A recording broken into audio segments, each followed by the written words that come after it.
This computer. Okay, welcome everyone. I made exactly enough copies this week. I'm like, oh, 25 copies, and that was exactly enough. Welcome back, Avi. We missed you. Good to have you back. Okay, so the topic this week is all about doctors and healing. So for some reason, Jewish people have always been obsessed with being doctors and dentists. There's a lot of good jokes about that. So there was a mother who had a new baby. So someone calls up and says, "What did you have?" So she says, "I had a doctor." It doesn't matter, boy or girl, we had a doctor. So Jewish people have always, the medical profession and medicine in general has been a very essential part of Jewish life. And the nachas of a parent having a child who becomes a doctor seems to be unmatched. The question is, how Jewish really is the medical profession? So we're going to see there's a little bit of tension that we're going to see here, because the obvious question is that if we believe that everything is from God, everything that happens is from God, so if a person becomes ill, then that's from God. So in a way, you can say, like, who are you to intervene or to mix into God's calculations or God's work? If God made the person ill, then it's up to God to heal him if he wants. But to sort of come in and intervene, is that something, does that show a lack of belief in God? Or does God want us to do that? How does that work? And the reason why we're learning that specifically this week is because today is Sunday, so this new week we read the Parsha of Akev in Devarim, in Deuteronomy. And over here we have a very interesting verse where Moses is telling the Jewish people that when they go into Israel, and he's sort of giving them, like, not really rebuke, but he's telling them kind of like, imagine like a father or a grandfather on his deathbed telling his children and grandchildren, like, guidance, how they should live after he passes away. So Moses is speaking to the Jewish people, telling them, when you go into Israel, into the land of Canaan, there will be other nations, the 7 nations that will be there. And they were very corrupt people and idolaters and extremely corrupt. So he's telling them, like, don't learn from their ways, stay following God. And if you do that, you will be rewarded. And one of the things it says is that if you do that, then God will remove all sicknesses from you. So if you see in source 1.1, Deborah, do you want to read? From you all sickness, and he will not bring upon you any of the terrible diseases of Egypt, which you know, but will place them upon all of your enemies. Maybe read the next one as well. Me. Yeah. See now that I am the one.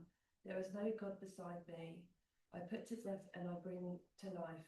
I wound and I heal, and no one can be saved from my hand. So we see here this concept that God is saying, I am the one who makes people sick, and I am the one who heals them. There was a king. So the next one, Avi, if you can read 1.3. In the 39th year of his reign, Asa, yeah. became diseased in his feet. So Asa was a king. He was a Jewish king. Yeah. And his illness became severe. Yet, even in his illness, he did not seek God, but only the doctors.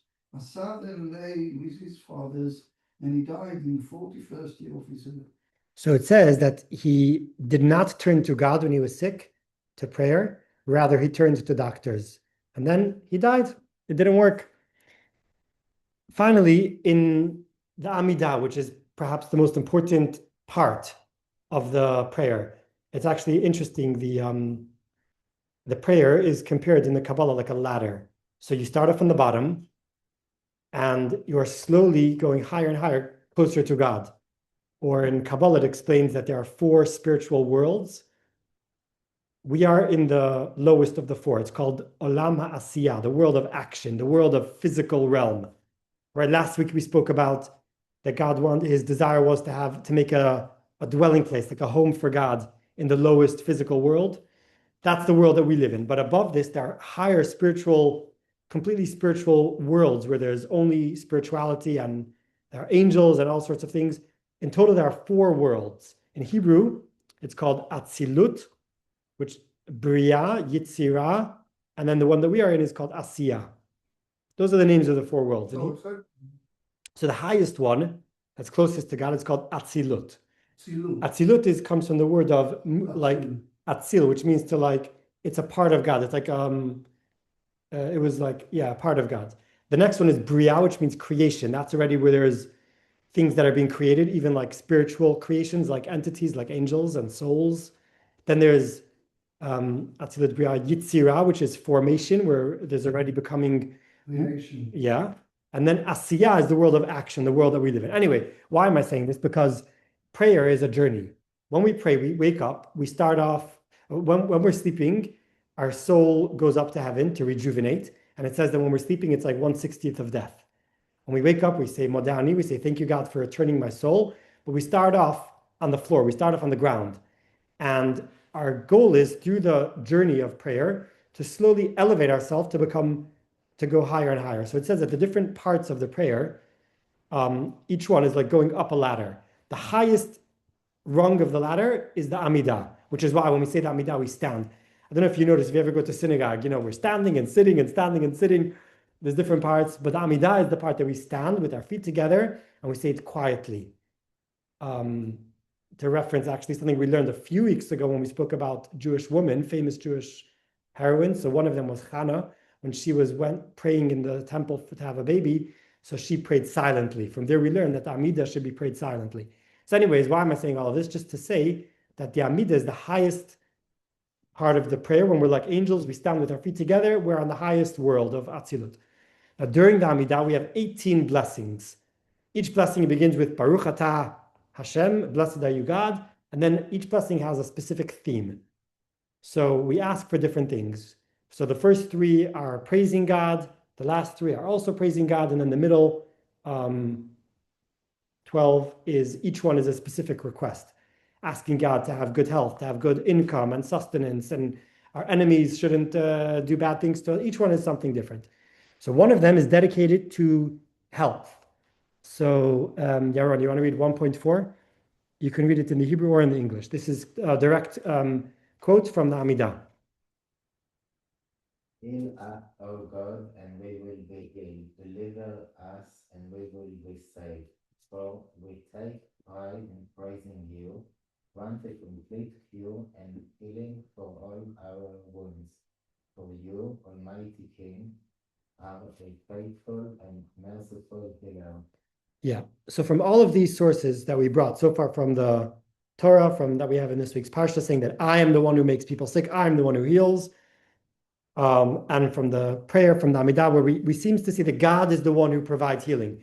So if we just look at this alone, it would seem to indicate that the whole concept of going to doctors and going to natural sort of forms of medicine to heal would seem to contradict our belief that God is the one that provides the healing.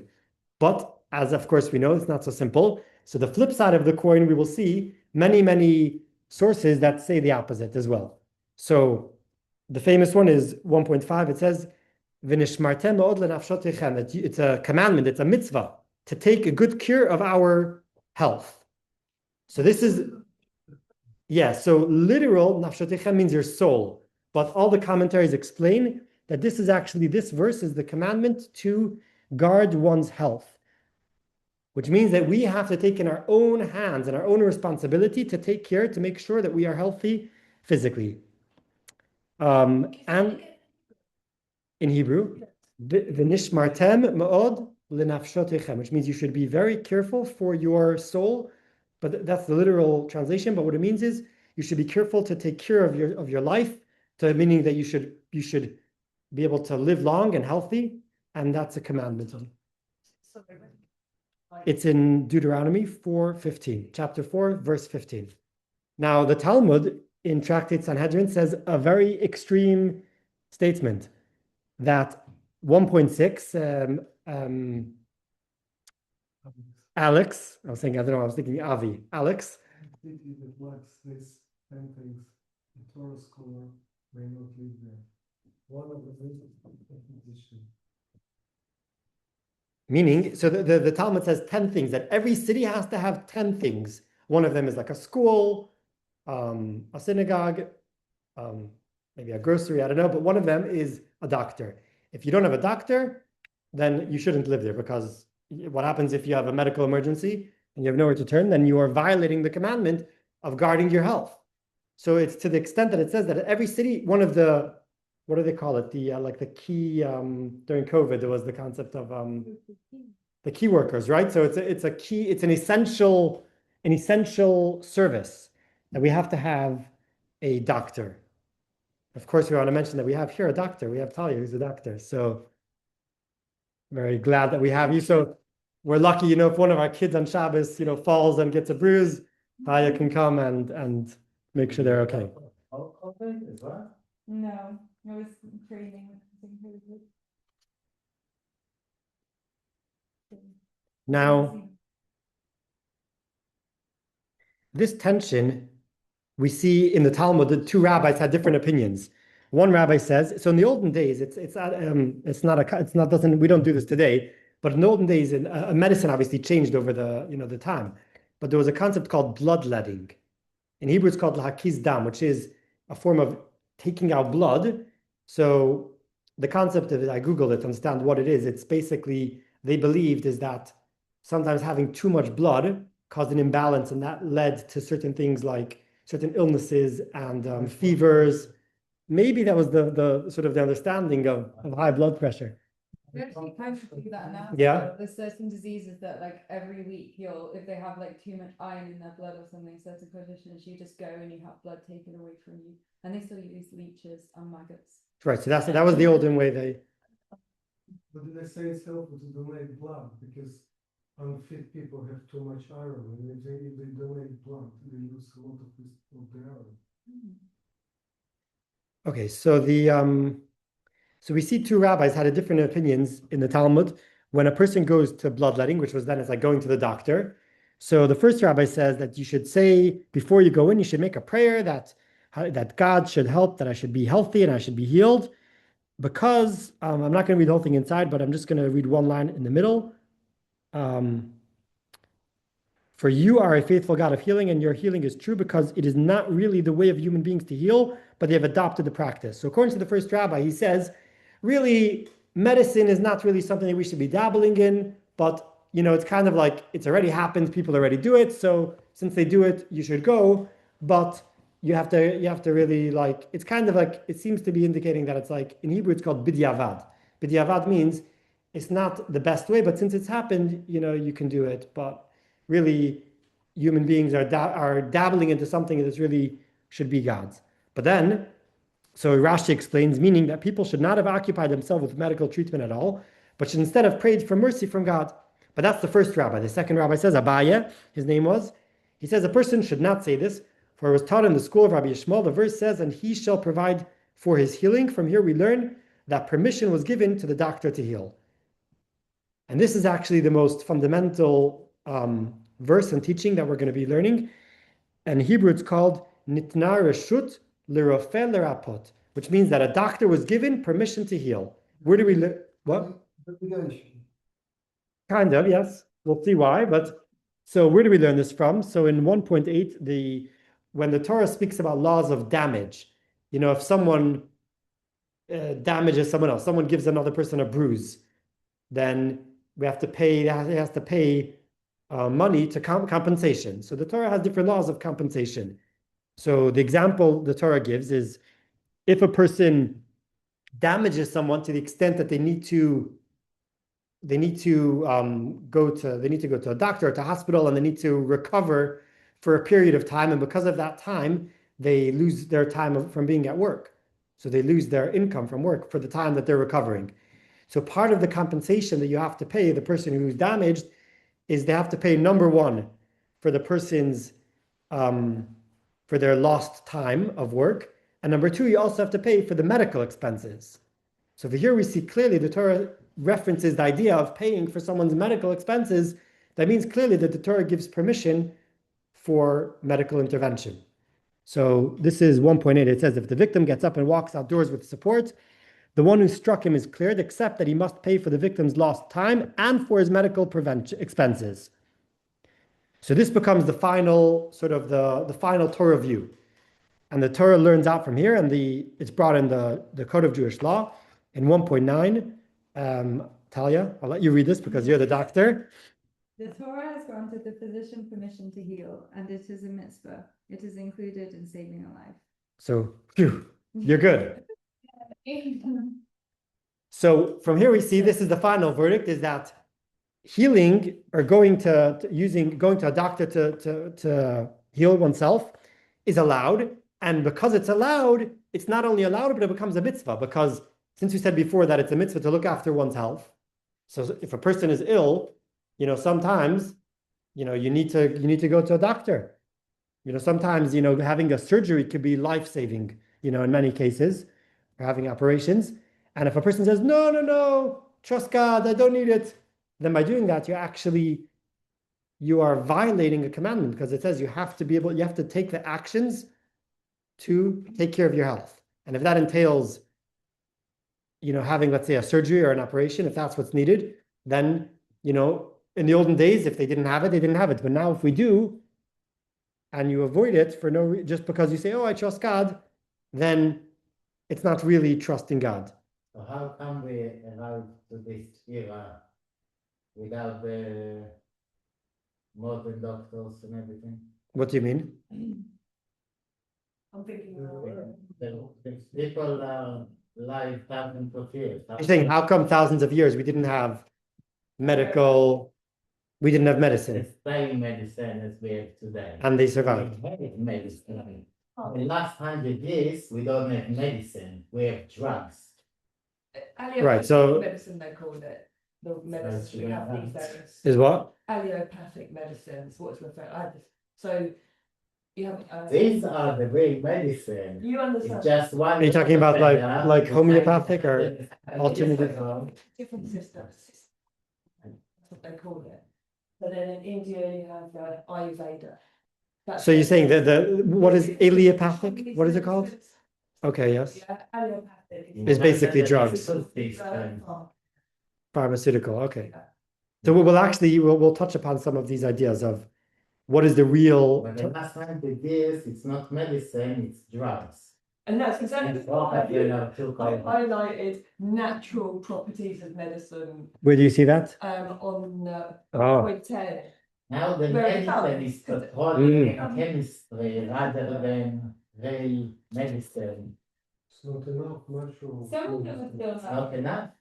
Yeah. There is no medicine in the last 100 years that cured any Well, disease. before last 100 years, people died before, right? That's- With medicine. That's with BS. When? That's BS. People didn't die for. No, in my family there's I think we can all agree there's good and bad in everything. So to just take something and completely say we do it all or we do none of it is a bit of a naive approach. Usually everything has some good and some bad.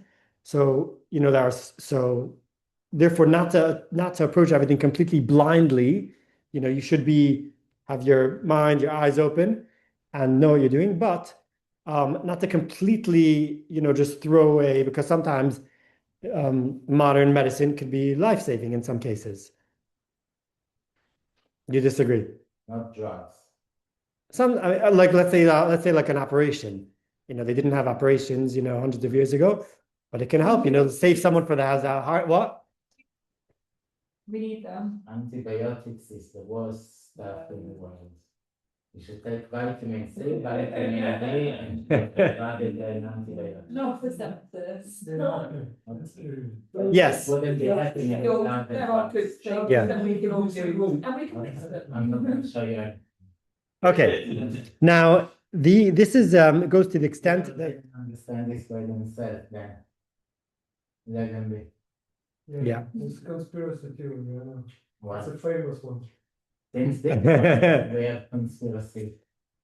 now the Torah, Yeah, in the Torah.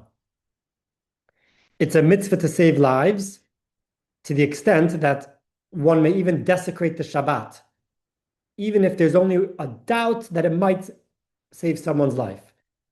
So, for example, let's just say there's a building with rubble and that collapsed, Unfortunately, I don't know if anyone remembers the tragedy that happened in Florida a few years ago in Surfside, where there was a building. There was quite a few Jewish. It was quite a Jewish area, so there were a lot of Jewish people living there, and the whole building, suddenly it was built. There was some mistake in the construction, but the building fell down. It was a very big tragedy. There was people under the rubble, and the law is even when it comes to Shabbat, everything goes out the window. Even if you don't know for sure that there's a person there, even if it's like maybe there might be someone. And even if there's someone we don't know if they would be alive or not alive, everything you're allowed to do to even potentially save a life. Now, this mitzvah isn't only for doctors, but also from us, from the regular people. We have a mitzvah to be proactive about taking actions to make sure that we are healthy and that we take care of our bodies, that we should be healthy, whatever that entails, whatever path you take, if it's Chinese herbs or vitamins or going to the doctor, whatever approach you take, it's a mitzvah that every person should be. I had a grandfather who, towards the end of his life, he had cancer, and he was a very holy Jew.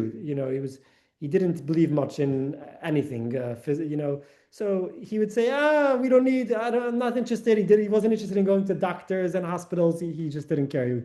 He didn't care about any of it. But his daughters, my mother and his sisters, we had to force him to go to do what he had to do. There's a famous joke, I'm sure some of you may have heard. There was one time a big flood, and the guy, he climbs up to the top of his roof, and one of his neighbors is going with a rowboat to try to save people, and he stops by. He's like, "Come, hop on the boat." He's like, "No, God will save me," right? And so the boat goes by. Meanwhile, the flood goes higher and higher. He's climbing higher, and then a motorboat comes from the rescue team, and they say, "Come, hop on." He's like, "No, God will come and save me." So the boat leaves till he's on the top of the chimney, like going as high as he could, and the helicopter comes, and the helicopter says, "This is your last chance, come, hop on." And he says, "No, God will come and save me." The helicopter leaves. Unfortunately, the flood continues and he drowns. He goes up to heaven and he turns to God. He says, "God, I prayed to you, I trusted in you, I believed in you. Why didn't you save me?" So God says, "I did. I sent you a rowboat, I sent you a motorboat, I sent you a helicopter, and you didn't come and take it." So this is the idea that let's read 1.10. Ben, would you like to read 1.10? I'll come back to me in a second, please. We'll come back to you. Okay, so Deborah, 1.10. Truth comes through praying for divine mercy, for God alone has the full power to heal, as the verse states. I have struck and I will heal. However, since people are not always worthy of such direct miraculous healing, a person must seek healing through the natural ways of the world. God agreed to this system and placed healing within the natural properties of medicine. This is the meaning of God granting permission to the doctor to heal. So God created nature, and God created the whole, we'll just say medicine as the keyword, but medicine includes the whole concept of healing, whatever healing means, any forms of healing, created natural means, natural ways for us to do things to heal. So God created that as a channel. So because he wanted us to use natural ways, but we have to understand that it's really, all of this is the power coming from God. So when we say in the Amidah, we mentioned in the beginning, please God, heal us. What we're saying is that we're acknowledging that the true healing comes from God, but God wanted that it should come through natural. He didn't want it to just be like a magical button you press, and then all of a sudden all the illnesses go away. That's maybe in messianic times, but right now God wanted we should use within natural remedies and natural methods to heal, but we have to understand that it's only a tool. All the medicine and the healing is tools, but the real healing is coming from God. So the mistake that the king, we mentioned before, the king Asa, who he turned to doctors and he died because for him, he turned the doctor into the God. He thought the doctor, that is the one who's providing the ultimate healing. And that was the mistake that he made. He didn't understand that it's really all coming from God.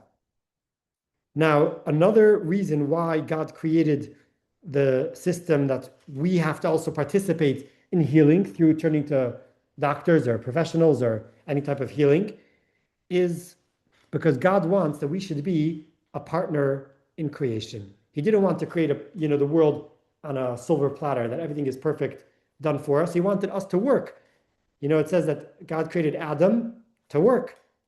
Adam la'amal yulad. We should work the land, you know, plant, and also everything we do. We have to work for it, and then we get to reap the results.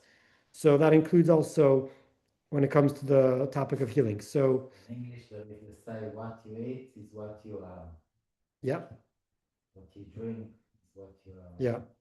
So Avi 1:11. 1:11. Yeah. Everything created within the 6 days of creation requires further preparation and refinement. Mustard needs to be sweetened. Lupins, I don't know what lupins are, need to be sweetened. What is lupin? In Hebrew, it's called turmusim. Oh, okay, I know what hummus is. It's like a type of like similar to peas, no? Similar to hummus. Similar to hummus. It's To peas, yeah, it's a type of peas, which is bitter, yes. sweetened. Wheat needs to be ground, and even the human being requires refinement. So God created the world. He didn't just create bread growing out of the ground. No, he created wheat. We have to take the wheat and grind it and make flour and bake it.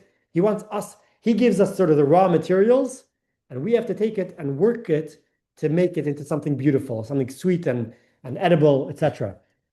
So the same thing applies to medicine. He wanted us to have a part in living a healthy, long life that we're meant to live. So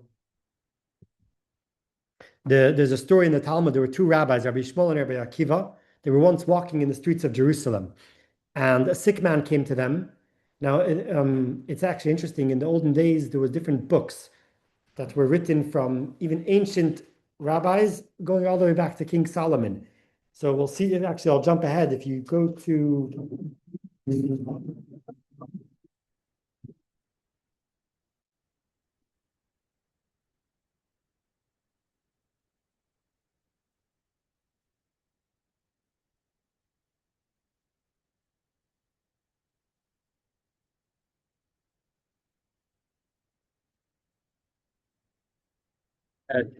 then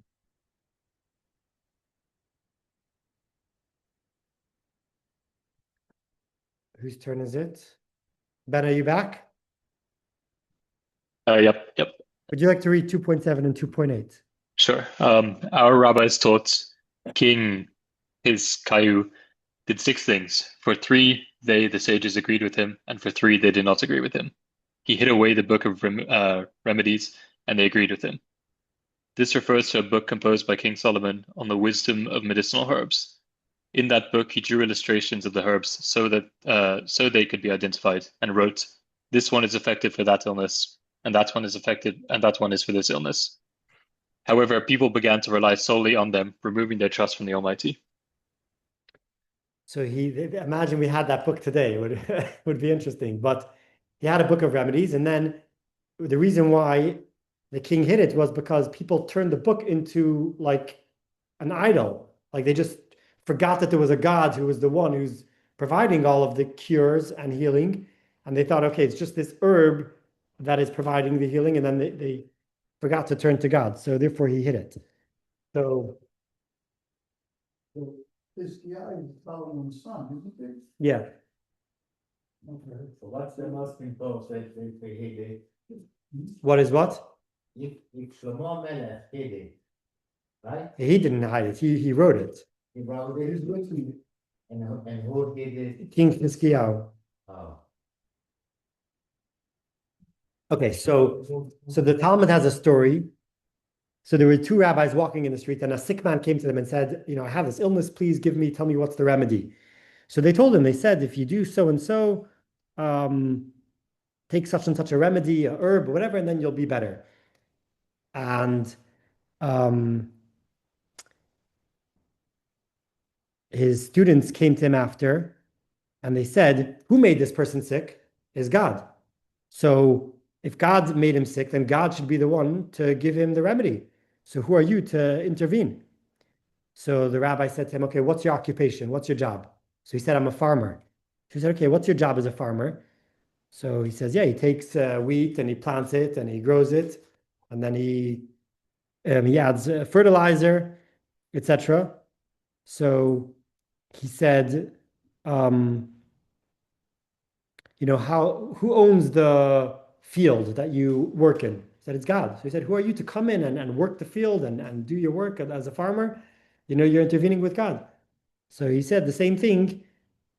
Medicine, he said, is the fertilizer and the doctor is the farmer. So in other words, the doctor's job is to take these raw materials or the knowledge that you learn about how to create cures and to use that as being a partner in God, as we'll see soon, not to turn it into sort of, I am the God and listen to me. And, this is what you should do. But understanding that as a messenger, a shaliach of God, then this is the method, again, using God's world and the wisdom that God created and embedded in the world, and to be a messenger for healing.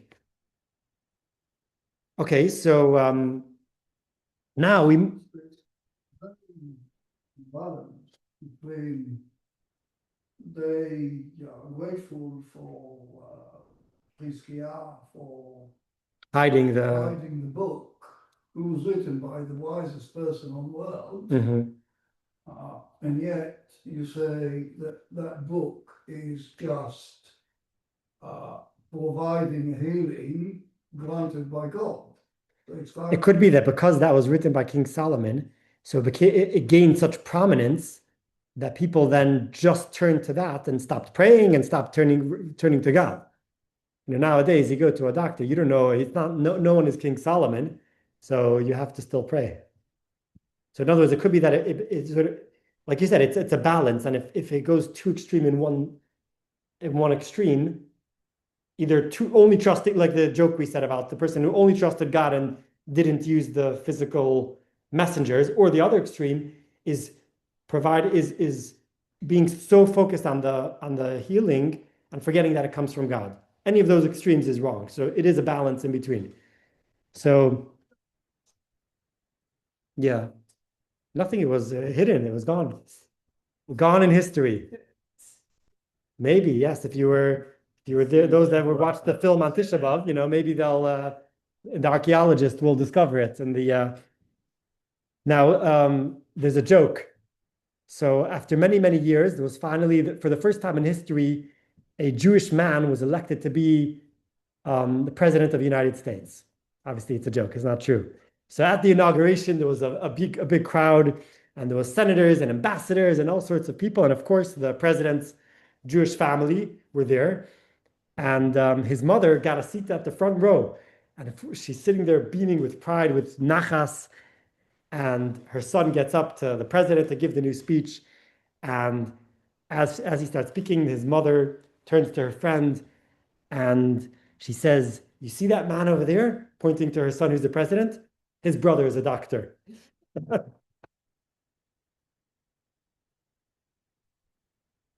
So the question is, okay, so now part one, we established that the concept of turning to medicine it's not a contradiction in believing that God is the true healer, because God wanted that as the term from the Talmud, God gave permission for the healer to heal. So as long as we know that it's from God, but God gave permission, so we know that it's okay.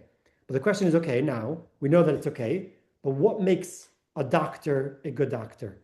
What makes a healer a good healer? How do you know? You've got good and you've got bad, right?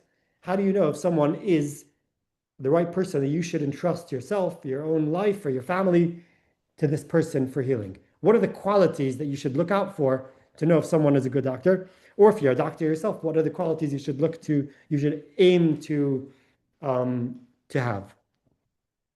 So, first of all, again, going through history, some of the greatest of our leaders were all physicians. As we mentioned, King Solomon wrote the Book of Remedies. Yeah, we'll get to there in a minute, but before that, during the temple times, in the temple itself, there was a room that was dedicated to like a mini hospital in the temple, a mini GP. So there was one of the rooms in the temple had like a first aid, had a doctor, because many of the priests would become ill, because can you imagine, they would be eating raw meat all day long and they were walking barefoot. The priests had to walk barefoot on cold stone floor. or maybe semi-cooked or, meat. Yeah, Wasn't it properly cooked? it was maybe semi-cooked. Yeah.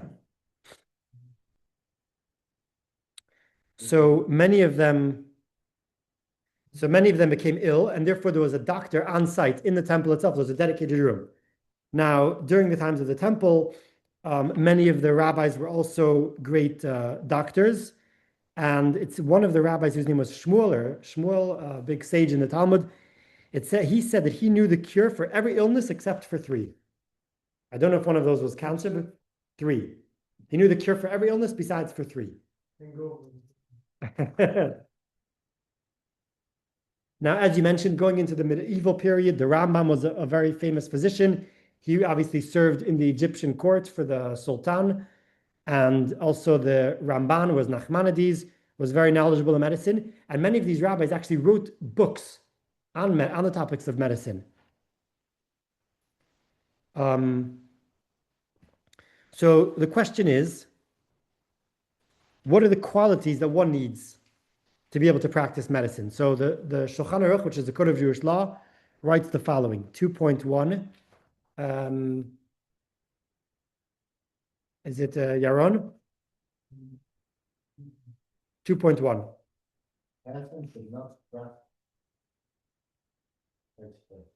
The person should not practice medicine unless they are an expert and no greater authority is available. Otherwise, they are considered guilty of bloodshed.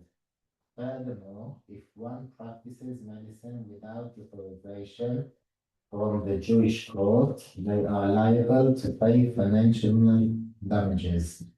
The Aruch HaShulchan comments, nowadays, this means that a physician must be licensed by the government, certifying that they have the legal authority to administer medical treatment to the sick. What this means is if you have, a city and a person says, oh, I am the community doctor. If he is not the top of his field, and he's the one who people are coming to, and if he's doesn't have the proper level of expertise, it can cause sick people to not get healed. So it's a very it's like a big responsibility so it says he's even responsible for bloodshed if you know that if there's someone that could do a better job than me, and I am doing the job and not letting this person to do. This is talking about where you have a kibbutz or a community where there's the community doctor. Everybody goes to him for the doctor. Then the person has to really be the best of the best. What is Aruch HaShulchan? It's one of the commentaries. It's a book. It's a book later down on the Shulchan. Yes, it's a commentary on the Shulchan Aruch. Now, so far we're about 100, 150 years ago, about 100, 150 years ago. So in what government does it talk? What government was he in? Yeah. Maybe Poland or somewhere in Europe. What he's saying is that, there has to be some form of qualification. Someone wakes up today, he's like, oh, trust me, I've got, some special potion that I made. There has to be some sort of barometer that people could know what to trust. Who says this parliament? Who sets it? So it means having a degree in medical, some degree in medicine, A person shouldn't just wake up. Was it an institution of doctors? Well, it evolved over the years. This was written before there was, medical degrees, but there was some form of qualification that was needed. The general point is there has to be a form of qualification, whatever that may be. You're not going to go to someone to do an open heart surgery if they don't have the proper qualifications. Now, beyond practical knowledge, okay, there's three more important things the Torah says that a doctor has to have. And in order to understand what those three things are, we're going to say something very strange and puzzling, quotes from the Talmud. So 2.2, Alex. The best of the doctors will descend to Gehinnom. It says that even the best doctors will go to Gehinnom, hell, will burn in hell. Even the best of the doctors. Why? For why? Yeah, that's the question, right? So it's very puzzling. So what does it mean? Doesn't sound good. Okay, so hold your breath. Hold your breath. We're going to give now three interpretations, which will translate into three qualities that a good doctor has to have. So the first explanation, we'll let Talia read. The best of doctors will descend to Gehinnom means that such a doctor does not fear illness. He eats the food of healthy people and does not humble his heart before Hashem. Sometimes he causes death, and sometimes he has the ability to heal a poor person, but refuses to heal him. So the first interpretation is, what does it mean the best of the doctors will go to Gehenna? It means it's talking about a doctor who is very arrogant. Have you ever gone to a doctor who is very arrogant? 90% of them. You're talking about consultants, I think. Or no, anything. So someone who's basically he's overconfident, over-reliant. It's like, I know everything, trust me.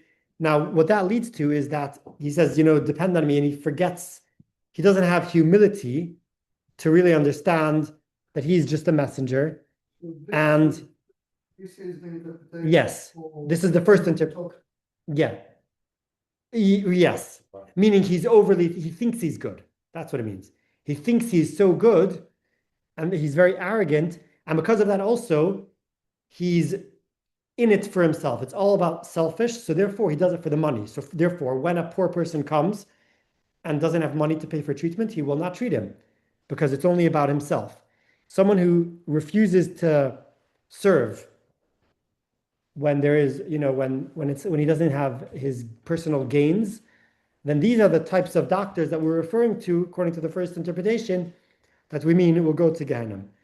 And this is actually this ethic, this ethic of saying that a doctor has a responsibility to provide healing, whether a person could pay for it or not. Imagine, you're not on duty, and you're just walking down the street and you see someone collapses, and it's not your job, but you have an ability to come and help someone, then you should do it, because we have an ethical duty to help when we have the ability to help. So there's actually a story of the Rebbe when he was a little child, like maybe an 8 or 9-year-old child. He was somewhere in Ukraine walking with his mother along the beach, and he saw that a child was playing in the water and drowned in the water. And the Rebbe, as a 9-10-year-old child, jumped in the water and pulled this other child out to save his life. So that's the instinct we have, is that when you see someone needs help, if you can help them, if you can perform CPR or first aid, you have to go and do it. A daughter and a mother trying to save the boy. They left. Really? No. And what happened? And the Mother and a daughter are not connected to a boy that they saw drowning in a lap, and they jumped in. But you know what happened when you help somebody that's drowning? Because it doesn't have any water, it just uses the closest thing to put them down. So the boy survived? The Right. boy survived.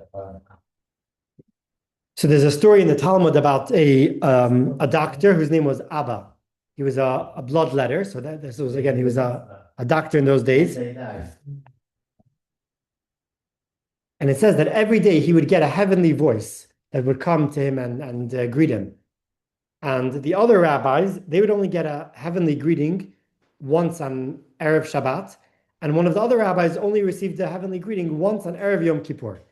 So he said, why does a doctor get a heavenly greeting every day?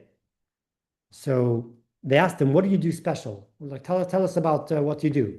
So he said that in his practice, he doesn't take payment. He has a box outside, and after he gives treatment, if the person can afford money, he'll put some money in the box. And if he can't, he walks out without embarrassment.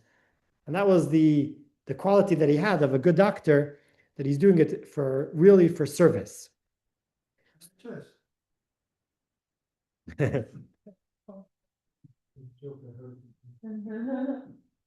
So this is the first interpretation of what it means that a good doctor, in quotation marks, meaning he's so full of himself, he's lacking humility, he's full of arrogance. That's what it means that he goes to Gehenna. What is the second interpretation? 2.4, Deborah, 2.4. The best of doctors refers to one who considers himself the best and the most expert doctor, believing that there is no one like him. Because of his arrogance, he relies too heavily on his own expertise. Sometimes he misjudges the nature of this particular patient and causes death by giving a treatment that is harmful for that individual. Rather, because a human life is at stake, he must discuss the case with other doctors. So not someone who's just basically trusts himself and he doesn't discuss and consult with other people to get other third opinions.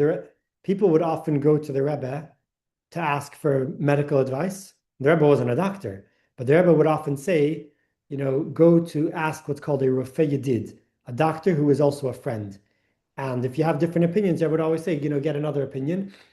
But it's important to be able to get multiple opinions and for the doctors themselves to consult with other doctors to, double check. Maybe they're wrong, maybe there's a blind spot. So that is the second opinion, that a good doctor, again, he thinks he's good, but he's not really good. And therefore he doesn't consult with others to get other opinions. And that can lead to lives being lost, to people dying. The third explanation, what it means, the best of the doctors goes to Gehenim, Avi 2.5. That idea of best known with us. In earlier generation, physicians were God-fearing and complete individuals, and their primary occupation was Torah. Why then did the sages say the best of doctors is destined for Gehenna? For Gehenna. He explained a doctor must know that healing is in the hands of God, and that without God, salvation, he can accomplish nothing.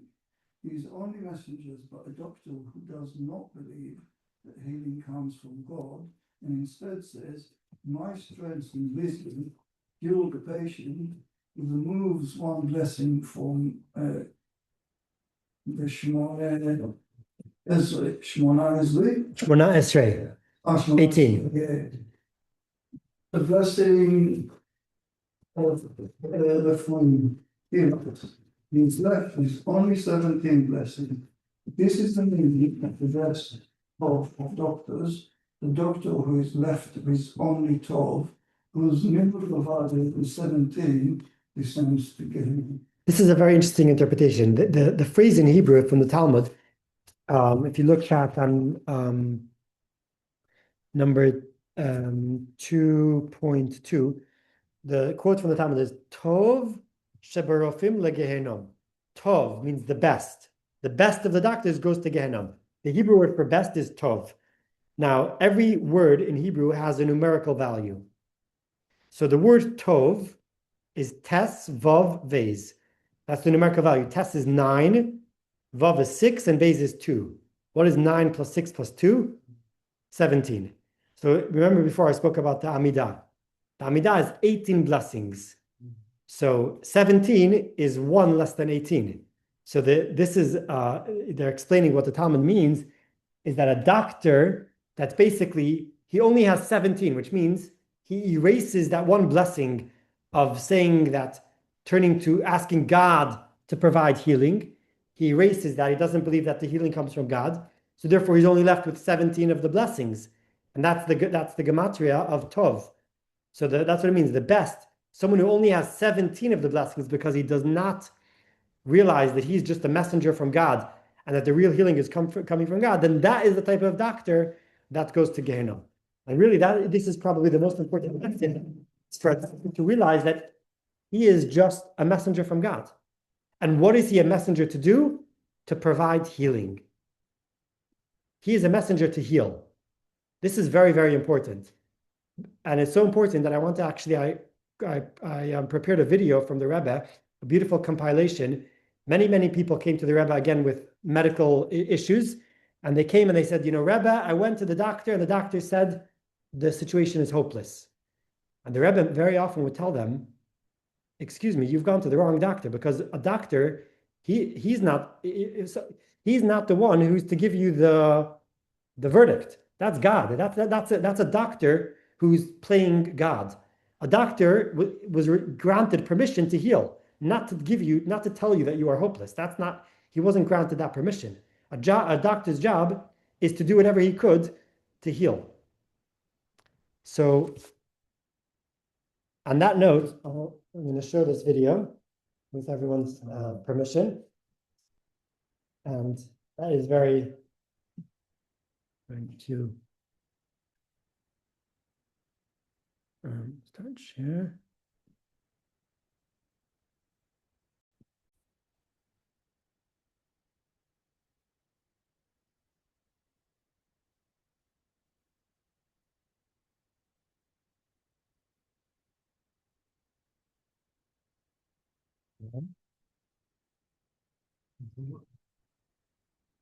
Thank you. And can you see the screen? Yeah, it's all good. Okay.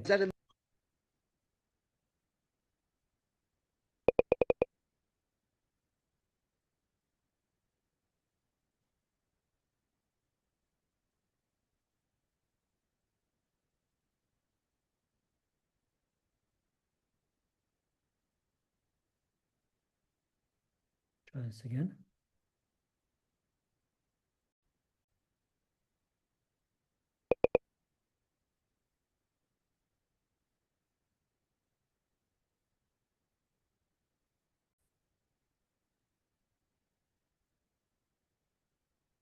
Magdim refuo lemako no cheder שהרוב gekommen nach Heli Chodesh Rachmanu Litzlan ist schön הרוב gekommen lemato der Refuah Chadosha.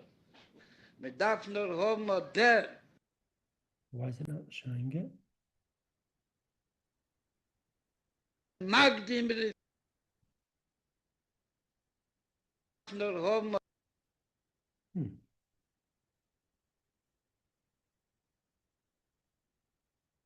Magdim Refuah So strange.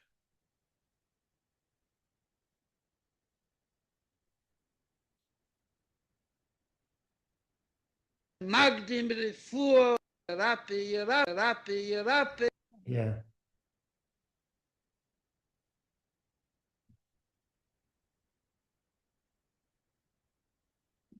I wonder if it's just sharing, whether it's like a copy or Oh, yeah. something. Stop sharing.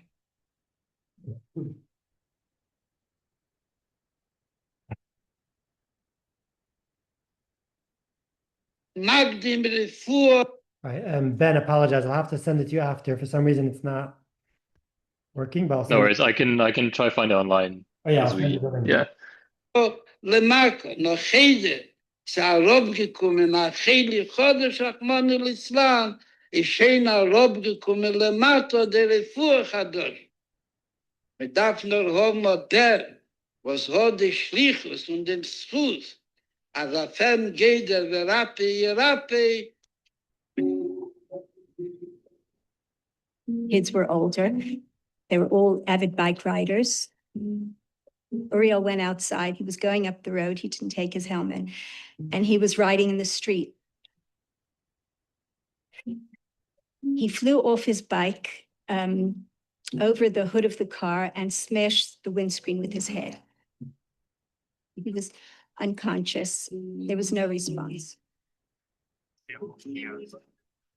When we got to the hospital, they took Uriel away to try to resuscitate him, to see if we could get a reaction out of Uriel, hold his hand, stroke his head, talk to him.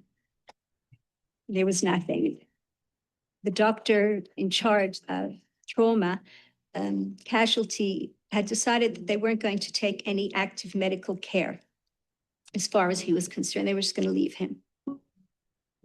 Rabbi Lipsker was a close friend of ours. He phoned the Rebbe's office for a bracha. The Rebbe said, Askir al Atzion, and there was a specific message to the doctor that as a rofe, a doctor, he is a shaliach of Hashem. And his job is to administer treatment and do whatever he can, and Hashem will decide the outcome. it does the Fall, was hat Teilo, Nosler, Schuss, Lerefe, Verab. Und wie steht sich in der Ruf der Teitsche Schuss, Echet von Loschner Schuss, Wekehr. Und das, was Refe, der Mathe, kon mir ab sein, der Fall, was hat Teilo, Nosler, Schuss, Lerefe, Verab.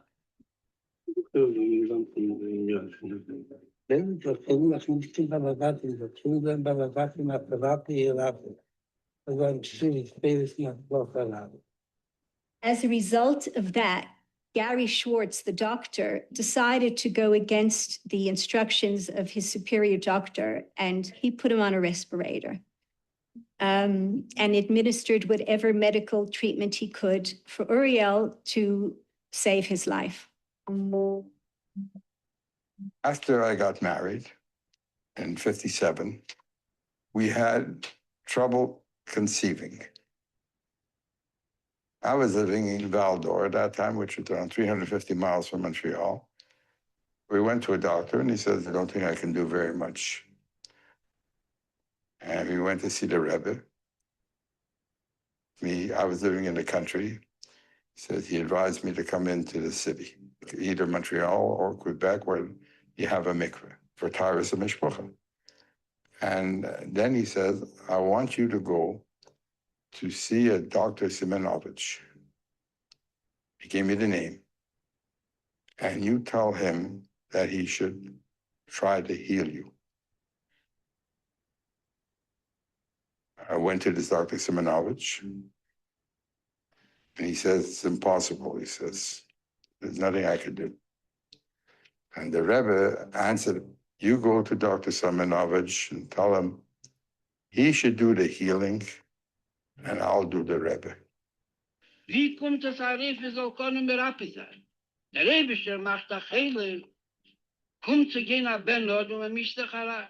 Wie goyen fragen die Schale, Philosophen, schaut in der Subsarat als Rabakiv, Moschel der Avdishal Melech, Shikosel aber Melech, Wochow bebeis Asurim, mal reingespart in a Heile, kommt zu gehen mit dem Gems Docke, Machilo und Maschke, und der Refe kommt zu gehen und will ihm heilen.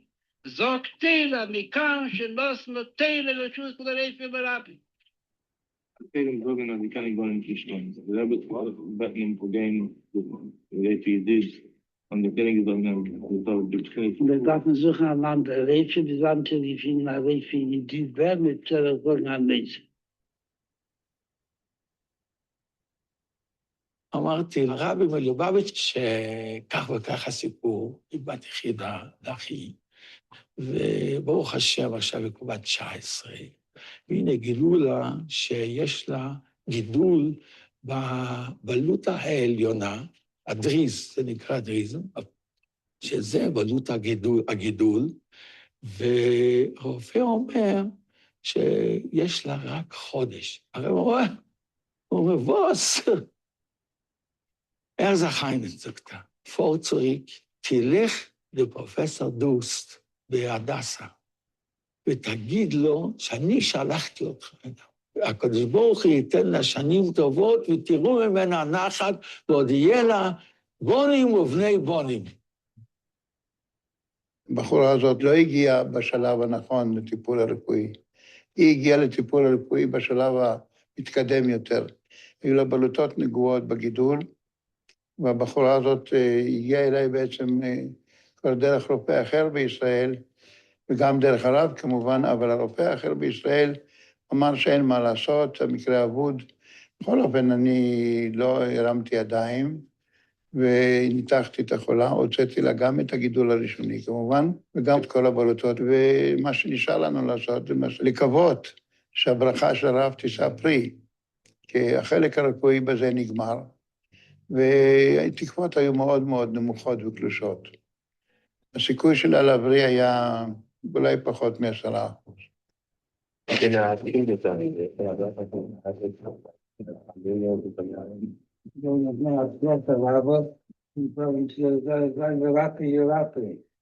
Ich muss mit dem Schuss, wenn ich so kann geben, in einer guten Leben, in einer schwachen Leben. ולהפתעתנו, הגברת הבריאה לגמרי, המחלה לא חזרה, היא הקימה משפחה, המשיכה לחיות שנים רבות, ואני המשכתי להתפעל מהברכה של הרב, שכנראה שזה הדבר נוסף לניתוח שעשיתי בברכתו. בסוף זה הדבר היחידי שבעצם עזר לה לשרוד ולהקים משפחה.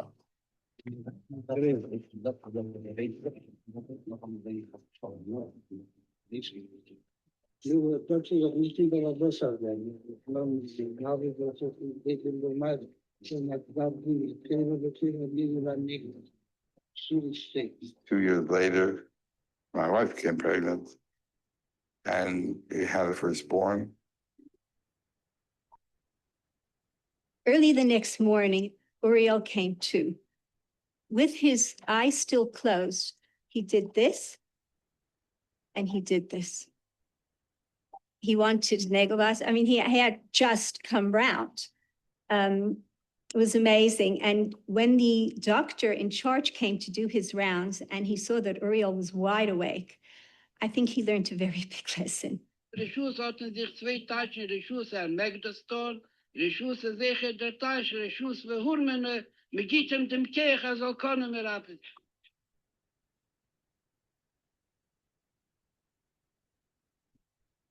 Was ist der Ruf zu formaten Zähler